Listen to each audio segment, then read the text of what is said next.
Et si tu étais exposé à moins 58 degrés, ou voire au-dessus, qu'est-ce que ça ferait? Il y a pas très longtemps, je me suis posé une question, pas normale du tout, mais je me suis la posée quand même, et je pense que je suis pas la seule. Allongé sur mon lit en subissant une chaleur assez anormale de saison, je me suis rendu compte que j'allais peut-être regarder un petit peu les températures. En me rendant sur l'application de la météo, et en regardant les températures, je me dis, purée, il fait quand même un peu chaud et...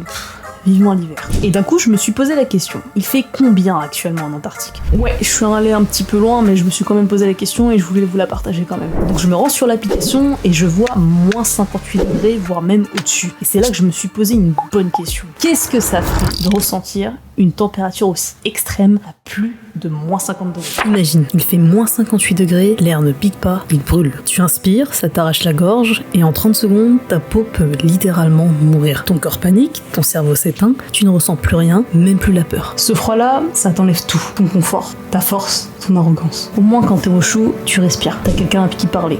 Ou pas. Alors demande-toi un truc. De quoi as-tu besoin pour être beaucoup plus reconnaissant? Parfois, c'est quand tout gèle qu'on réalise la chaleur qu'on avait déjà.